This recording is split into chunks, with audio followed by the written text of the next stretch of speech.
Assalamu alaikum wa rahmatullahi ta'ala wa barakatuhu. Wannan bidiyo ne da dakarun Hezbollah suka saki a yau mai isar da saƙon cewa babu wani waje da Isra'ila take da aminci, ba wani waje da za ku tsira, kuma dole Isra'ila za ta tafi. Isra'ila za ta tafi. Bidiyon dakarun Hezbollah da suka saki na operation da suka yi musu a yau, suka saki a yau da irin operation da aka yi wa sojojin Isra'ila musamman a kudancin Lebanon. Sannan aka isa musu da wannan saƙo da ba ku da wani waje mai aminci, kuma dole ku fita, dole ku fita, dole ku bar wannan yanki. Allah ka ci gaba da bamu nasara, Allah ka ci gaba da taimakon 'yan gwagwarmaya. Wannan labari da kafar yaɗa labarai ta BBC ta kawo, inda Trump yake bayyana wa duniya inda ake yawan shagube cewa Amurka ta ce cikanta wannan yarjejeniya da aka yi, wannan kaza da kaza da sauransu. To Trump shi ne yake ba wa duniya saƙo, yake cewa cimma wannan yarjejeniya da ya tsaya aka cimma da Iran, tattalin arzikin duka duniya ta ce ta ba wani Amurka, tattalin arzikin duka duniya ya ceto. Tattalin arzikin duka duniya ya ceto, domin tattalin arzikin duniya ne ya doshi rushewa. To alhamdulillah, yanzu an daina zaluncin ya zamo mu kaɗai za a zalunta. Idan an sa wa Iran takunkumai ko an sa mata yanayin zalunci, to kowa sai ya shiga wannan zaluncin. Don haka dole a haƙura a daina wannan zalunci. Labari na ƙasa NBC News ne suka kawo, sashen bayanan sirri na ƙasar Amurka ya bayyana cewa hare-haren da Isra'ila take kaiwa Lebanon zai iya gurgunta wannan yarjejeniya ta Iran da Amurka. Don haka dole Trump yake ƙoƙarin ɗaukan mataki. Daga cikin matakin da Trump yake so ya ɗauka, akwai maganar da yake yi a yau aka tayar da ita ta magana fa zai samar da rijin can a Isra'ila. Ma'ana za a iya tumɓuke shi Netanyahu ta hanyar zanga-zanga ko kuma me, ta hanyar kamu ko ta harbi ko ta wasu abubuwa. Amma fa za a tabbatar da wani juyi wanda zai kawo canjin yanayi na gwamnati a ƙasar Isra'ila.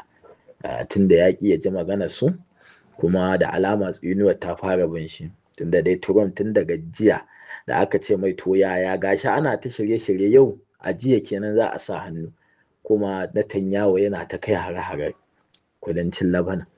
Trump ya yi ƙasa da kanshi da ce wannan ɗa na Trump, wannan bibi. So Trump dai dole ya da ƙwallon mangwaro gaskiya ya huta da guda.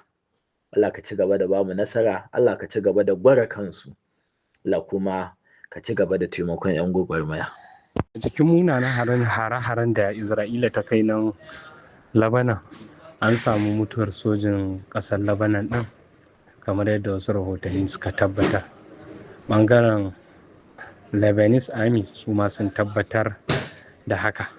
Wannan dai ba shine karo na farko ba, ba shine karo na biyu ba ko karo na uku da Isra'ila take kashe sojojin gwamnati na ƙasar Lebanon ɗin.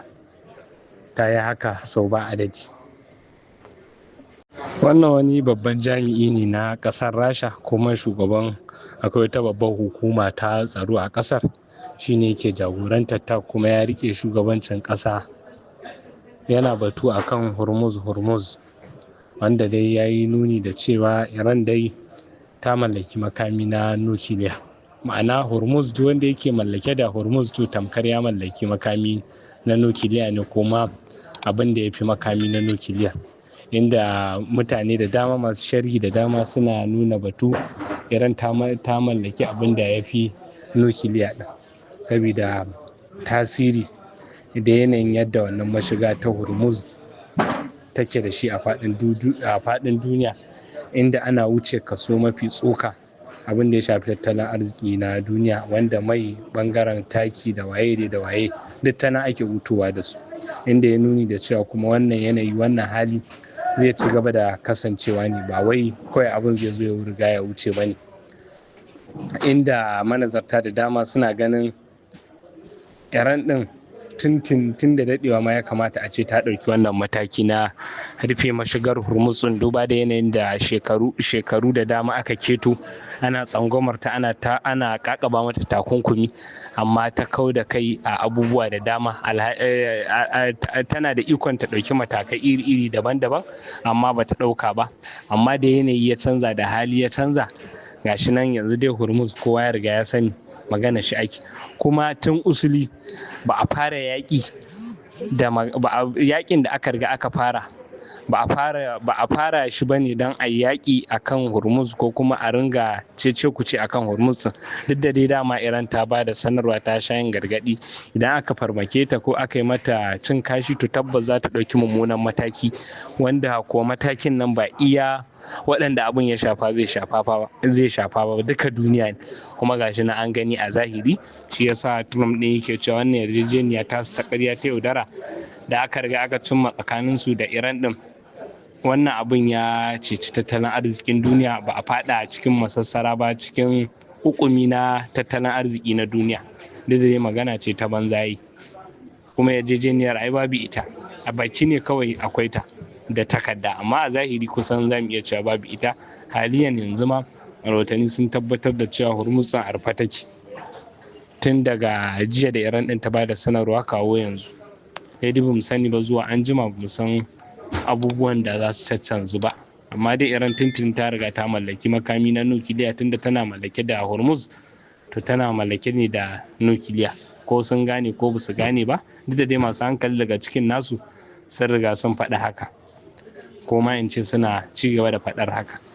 Sai kuma rahotannin da suke fitowa daga ɓangaren Suriya, an samu wani mutum ɗan bindiga ta yi daɗi, duk da dai ba a fidda cikakken bayani akan shi ba wane ne shi, a wani yanki na Aleppo kenan, wanda ya buɗe wuta ya kashe Syrian Army, sojoji na gwamnatin ƙasar.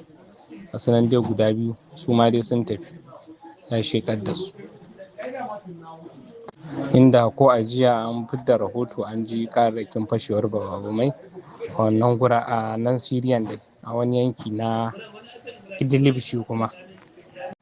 Wannan hoton da muke gani na wannan bawan Allah shine sojan ƙasar Lebanon wanda Isra'ila ta kashe. Sai kuma rahoto na gaba, kamar yadda wannan Suleiman Ahmad ya faɗa, sojan Isra'ila guda ɗaya ya sheƙa, an kashe shi, ana Hezbollah sun kashe shi kenan, yayin da guda 11 suka ji jakata, suka ji mummunan rauni a wata arangama, a wata bata kashi da aka yi a jiya da daddare kenan. Ma'ana dai sun fuskanci munanan hare-hare fa, shi yasa yanzu su ma suke ta kai munanan hare-hare ba ƙaƙƙauta. Haliyan yanzu haka suna ci gaba da kai munanan hare-hare nan yankuna na Lebanon, suna ta ta'adi, suna ta ɓanna iri-iri daban-daban, yayin da su ma dai an kashe musu mutane da dama. Su dama dai su kashe, su zubar da jini shine farin cikinsu, shine jin daɗinsu. Wannan ba wani abu bane a gurin Isra'ila, ya zama common. Wannan kuma rahoto yana nuni da cewa Hezbollah za ta mayar da martani da dukkan wani nau'i na hare-hare na ta'addanci da Isra'ila take kaiwa nan yankuna na Lebanon. Ba za su yi ƙasa a gwiwa ba, za su mayar da martani gwargwadon iyawarsu, gwargwadon abin da suke da iko.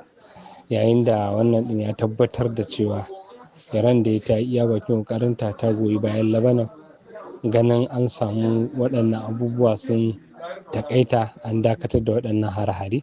Amma dai me za mu fahimta a maganar, abin ya ci tara, ita dai ta sauke nauyinta, ta yi ita ma abin da take ganin za ta iya.